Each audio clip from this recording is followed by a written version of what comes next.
What's up, people? What's going on, man? This is Big Q from the Sports Coma, and we talking boxing, man. We're gonna recap this Pacquiao versus Matthysse fight that just occurred the past weekend. Of course, Matthysse met up with Manny Pacquiao. Was scheduled for 12, didn't go to 12, didn't get close. Matthysse, of course, he kissed the canvas 3 times in this fight. Ultimately, Manny Pacquiao seemed to be a little bit too much for him. In today's boxing recap on the Manny Pacquiao versus Matthysse fight, Matthysse, excuse me, we got our boxing expert extraordinaire, Eddie Too Mean Johnson, chiming in. What's going on, Eddie? What's good? Everything, baby, everything. We talking boxing, man. You know, I'm always enthused when we talking boxing here. And the great thing about this fight, man, a lot of people, including myself, thought that Manny Pacquiao would be kind of behind his timeline, bro. But Manny Pacquiao in this fight, Eddie, had a little layover, but he didn't show any rust in this fight. He came into this fight, and of course, Matthysse is not the greatest fighter in the world, but he is a champion. He had a belt in the welters, man. You watched this fight here, Eddie. What's your perception on the fight about Pacquiao's layover and how he was able to knock out Matthysse? What you thought about it? Oh yeah, like we were talking about before, is how that sometimes the layoff, will do the body good.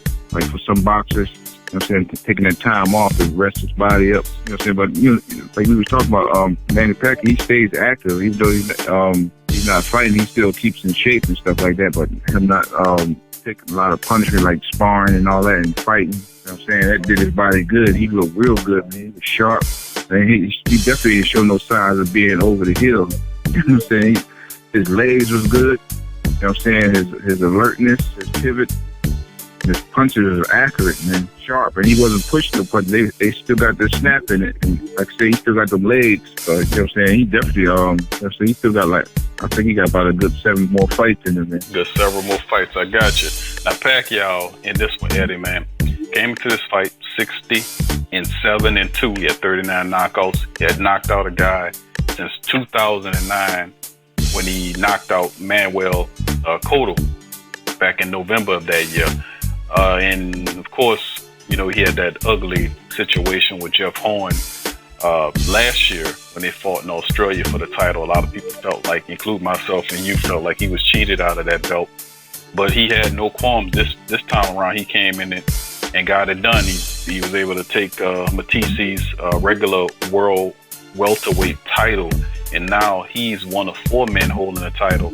And I have to agree with you, he looked really good in this fight. I mean, he was active. He hit Matthysse with a barrage of different blows. Like I said, he knocked him down 3 times with very punishing blows, and Matthysse just couldn't, for whatever reason, he couldn't get himself. He wasn't never a great fighter, but he just wasn't ready for what Manny had for him. Yeah, Manny was cute. That speed, plus that southpaw, and that lateral movement he was using, turning them, and then it's like Manny was like too much for him, too much, ahead. He knew his every move, so he couldn't do nothing. He got too frustrated. Eventually, he broke down because he couldn't, he kept getting stoned with a lot of accurate blows, man. He really got rocked a bunch of times in this fight, man, and ultimately, like you said, one of them he kneed down, but 3 times down. And looking at the CompuBox punch stats for Manny Pacquiao, it's really outrageous how Manny was able to land as efficiently and as monstrously as he did. He landed an overwhelming 95 punches to 57, the CompuBox numbers dealing with Matthysse. Now Matthysse 39-5, 36 KOs. He is 35 years old. Manny's about 4 years older than him. But at the end of the fight, Manny was able to stick it to this guy, take his belt, and ultimately move on. What does this say about Pacquiao in the welter division now, Eddie? He's holding the belt.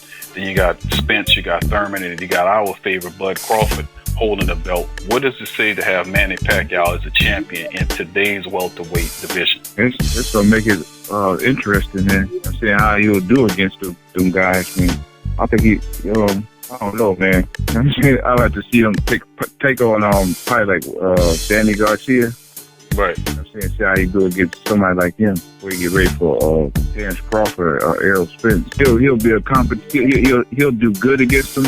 I don't know. I don't think he'll be able to beat him though. I think he might bite off more than what he can chew when he deal with them dudes, man. But they young, hungry lions, man. I don't know if Manny got that much in him to tame them lions. I don't think so. But what, you know what I'm saying? He looked great, man. But I don't know about him able to deal with Errol Spence or Terrence Crawford right now. Yeah, Matthysse is definitely no disrespect to him, but he's definitely a level down, maybe 3 or 4 levels down, where the hungry lions, as you term them, Keith Thurman, these guys are spectacular fighters sitting in prime real estate of the welterweight division. Of course, we covered it the last show. We spoke about the fact that you have guys like Thurman who's recuperating from an injury. I think he had an elbow injury or something like that he is recuperating from. Of course, Errol Spence is another guy. He's supposed to be fighting. I'm not certain. I've heard him talk about fighting Danny Garcia, but it's possibly the next fight for Terrence Crawford. That stuff is still fluid right now. Nobody for certain knows exactly. Earlier, was talking about Amir Khan. Right, Amir Khan. That's supposed to be a guy that Adrian Broner had on his sights for his first of his $50 million fight deal.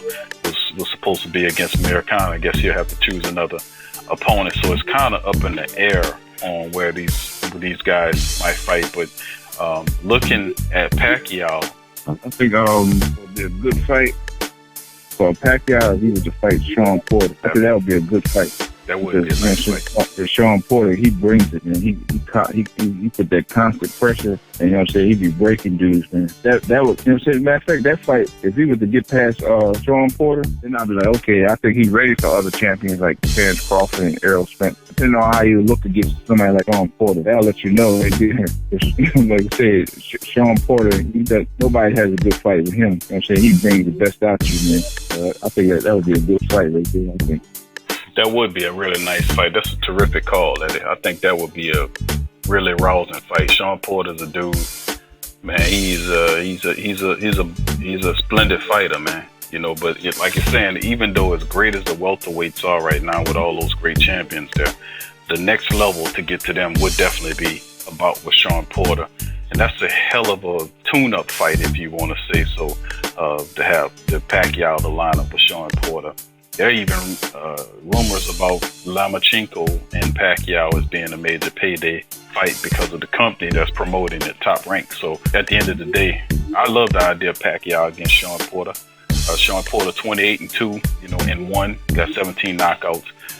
He's in many accounts the 4th or 5th guy in the welters according to some rankings systems. He's a difficult fighter for anybody to want to go against, and it'd be interesting to see, man, to have that to happen with Manny Pacquiao. But Manny Pacquiao has a belt again.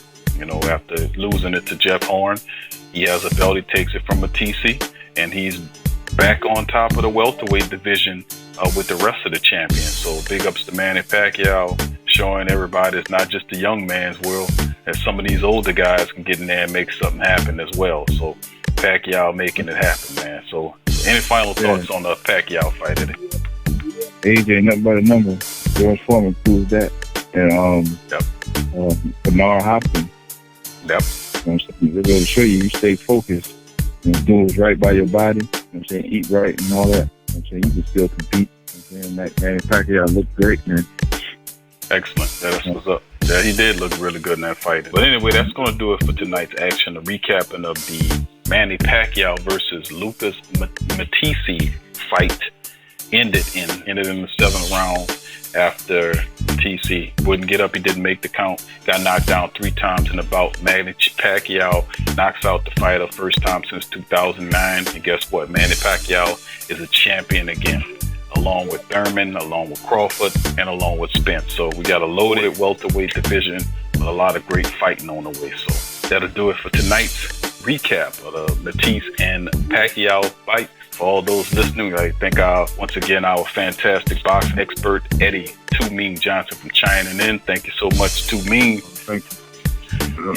pleasure, man. You know what I'm saying? I enjoy doing this. And we'd like to put y'all on full information out on 2 Mean. 2 Mean got a Facebook page coming up real soon where he be talking and dropping all the latest fights and talking, giving his take on all the sweet science of boxing. Isn't that right? 2 Mean, you're gonna be working on that, right? Yeah, I'm gonna put it together. 2 Mean, we'll give you that information so you can chime in on to find out that information. Y'all stay tuned with us. But thank y'all for joining us tonight on the broadcast. And keep looking out for other great broadcasts like this one that'll be coming soon, and future fights, as well as information pertaining to our other sports dealing with New Orleans Saints and Pelicans, as well as NBA and NFL news, entertainment, and other great stories as well. We'll be here for you as well. So thank you for joining us tonight. Me and Eddie, peace. Peace.